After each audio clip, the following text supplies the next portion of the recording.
Dan kita akan update bagaimana kondisi terkini di Aceh Utara Aceh bersama jurnalis Kompas TV Zikri Maulana. Selamat pagi Zikri, bagaimana kondisi di desa tempat Anda melaporkan, bagaimana kondisi rumah warga dan juga infrastruktur di sana? Baik, selamat pagi bagaimana dan juga saudara, dapat kami kabarkan kondisi terkini di Aceh Utara. Tepatnya di Kabupaten Aceh Utara, di Desa Bang Pria, di Kecamatan Samudra ini, memang hingga hari ini kondisi rumah warga masih tergenang lumpur, itu sangat sulit dibersihkan. Namun sebagian masyarakat sudah mulai bersih-bersih begitu, dan juga sebagian ada yang sudah kembali ke rumah.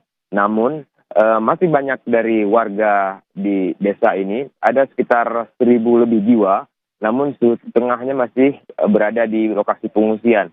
Bahkan mereka masih menempati tenda-tenda pengungsian yang dibuat secara mandiri dengan terpal seadanya tanpa tenda yang lebih layak.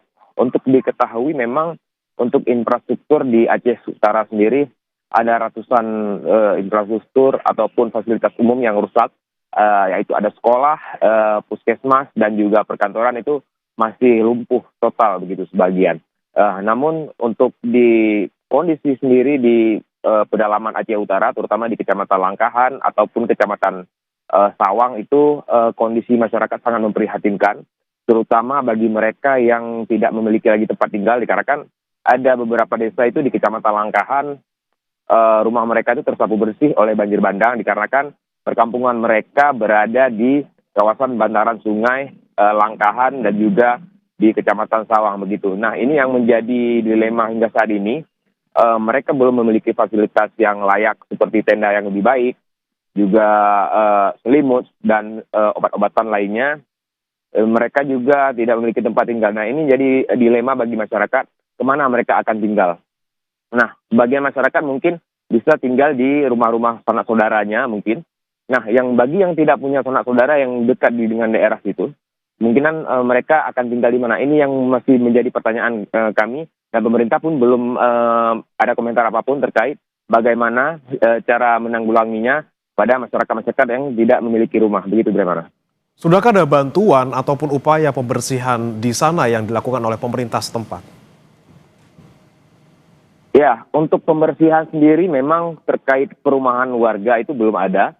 Namun kalau untuk pembersihan jalan yang tertimbun longsor, jembatan, itu terus dilakukan pembersihan, seperti mungkin ada jalan raya ini yang sangat berdebu, ini di kawasan Jalan Medan Banda Aceh, terutama di Kecamatan Samudra ini sangat berdebu, itu terus dilakukan pembersihan. Namun untuk perumahan warga ataupun membantu masyarakat untuk menyedot lumpur, memberikan fasilitas alat penyedot lumpur, agar memudahkan masyarakat untuk membersihkan rumah, itu belum ada, begitu bagaimana? Kemudian bantuan, tadi Anda sampaikan banyak yang kemudian mereka harus tinggal seadanya, bahkan tidak punya tempat tinggal sama sekali. Misalnya apakah sudah ada bantuan tenda ataupun air bersih misalnya yang diberikan pemerintah untuk mereka yang belum punya tempat tinggal hingga saat ini? Nah, terkait bantuan, jika dilihat bantuan logistik terus disediakan, meskipun ada sebagian tempat terutama di kawasan pedalaman itu belum memadai, seperti tenda yang lebih layak, dapur umum yang lebih layak, itu sangat minim begitu, bagaimana? Terlebih lagi di kawasan pedalaman yang sebelumnya sempat terisolasi, bahkan mereka sangat kekurangan selimut, perlengkapan tidur, tenda yang layak, dan juga obat-obatan. Nah, seperti air bersih sendiri memang terus disalurkan, namun belum merata, dan juga hingga saat ini belum mencukupi, begitu, bagaimana? Kemudian masih adakah juga upaya pencarian korban yang mungkin belum ditemukan di Aceh Utara sendiri? Nah, hingga saat ini upaya pencarian itu sangat terfokus oleh pemerintah dan juga tim relawan, itu pencarian dan juga obat-obatan dan juga air bersih. Itu sangat difokuskan saat ini. Pencarian terus dilakukan pagi, siang, dan malam untuk menemukan korban-korban yang hilang. Begitu, bagaimana? Baik, Zikri, jika saya lihat di belakang Anda ini sudah ada warga yang mungkin kembali ke rumahnya masing-masing. Bagaimana dengan mungkin mereka yang masih tinggal di tempatnya, masih bisa ditempati rumahnya, apakah pasokan listrik ataupun air bisa diberikan? Nah, baik.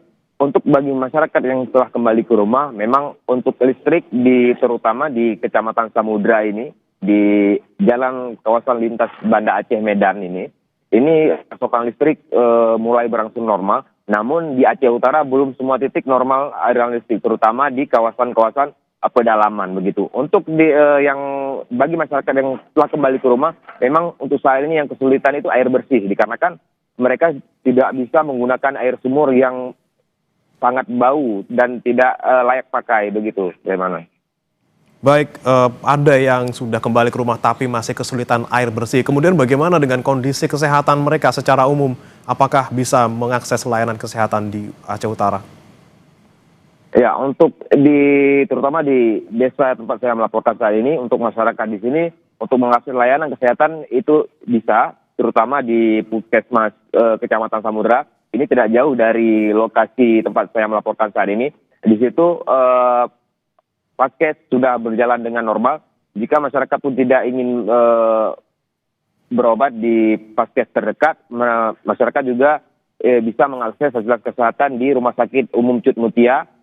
Itu juga hanya sekitar 15 menit dari desa ini. Di situ perawatan dan pelayanan sudah mulai dilakukan, begitu bagaimana. Namun yang sangat disayangkan di kawasan pedalaman Aceh Utara, terutama di Kecamatan Langkahan maupun Kecamatan Sawang, mereka hingga saat ini masih susah akses layanan kesehatan. Terutama di Kecamatan Langkahan, dikarenakan puskesmas pun rusak parah, diterjang banjir. Bahkan mereka jika ingin mengakses fasilitas kesehatan harus keluar jauh dari kecamatan tersebut. Begitu bagaimana?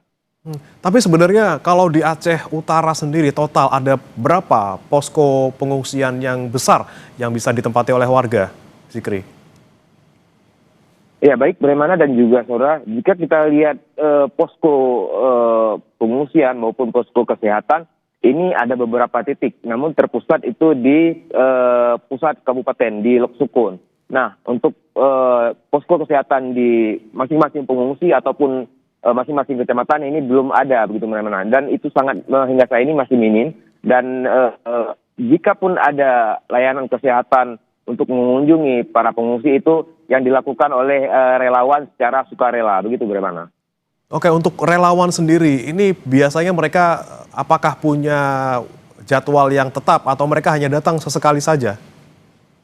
Nah, untuk jadwal, jika kita bicara tentang jadwal, ini relawan kesehatan ataupun relawan medis untuk melayani pengungsi dampak banjir ini masih sangat minim hingga saat ini, bagaimana. Nah, ada beberapa relawan itu pun harus berkeliling ke lokasi-lokasi terdampak yang lebih parah, sehingga relawan tersebut tidak bisa terfokus kepada satu tempat. Nah, ini yang sangat dibutuhkan saat ini, bahwa harus adanya layanan tambahan dari relawan siapapun itu yang mau sukarela menjadi relawan, dan juga yang dibutuhkan saat ini penambahan persediaan obat-obatan, begitu bagaimana? Oke, kemudian Zikri, kalau Anda melihat mungkin di sekitar Anda dan juga informasi yang Anda dapatkan, ini kan ada yang disampaikan oleh Gubernur Aceh bahwa dia khawatir bahwa pengungsi ataupun korban banjir ini bisa meninggal karena kelaparan. Daerah mana atau ada tidak yang Anda sempat temukan gitu ya, kejadian seperti itu warga hingga kelaparan pasca banjir ini?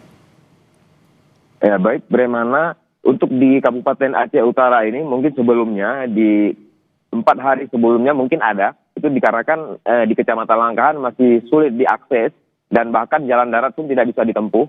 Untuk saat ini akses menuju Langkahan itu sudah berlangsung normal, mungkin agak sulit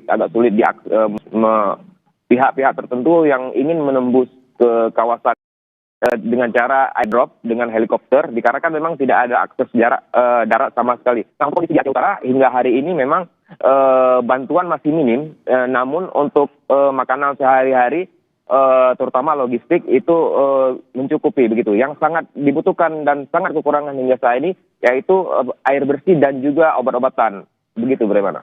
Air bersih dan obat-obatan masih kurang. Kemudian Zikri, untuk aktivitas ekonomi sendiri apakah masih lumpuh?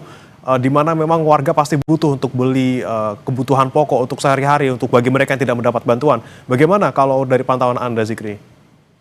Nah, untuk perekonomian sendiri terutama di Kecamatan Samudra ini, di pusat kecamatan, di pasar Samudra ini, belum ada aktivitas sama sekali, begitu bagaimana. Ini kondisi pasar ini masih mati total, dikarenakan masih banyaknya tergenang lumpur di kawasan jalan menuju pasar, dan juga pertokoan di situ bagaimana. Nah, ini sudah terjadi sejak hampir 2 pekan, begitu. Belum ada pembersihan apapun dari pihak terkait untuk kembali bisa dilalui jalan tersebut, bagaimana. Ini juga menjadi dilema masyarakat di Kecamatan Samudra ini. Mereka jika ingin membeli sesuatu atau ingin belanja, begitu bagaimana, mereka harus menuju ke kecamatan tetangga untuk belanja, membeli apapun itu. Dikarenakan memang di Kecamatan Samudra ini aktivitas perekonomian masih lumpuh total, gitu. Bagaimana? Kemudian jika mereka bisa mengakses pasar ataupun kegiatan jual beli di kecamatan lain, bagaimana dengan harganya? Apakah kemudian harganya melonjak tinggi atau seperti apa sebenarnya? Nah, terkait harga memang mulai melonjak, begitu bagaimana, terutama seperti cabai dan juga telur. Itu cabai yang biasanya harga 60.000 kini udah lebih dari 100.000, dan juga telur dari harga normal 60.000 kini udah lebih dari 80.000. Itu memang sudah terjadi beberapa hari yang lalu semenjak stok pangan di ini langka akibat terputusnya jalur, begitu.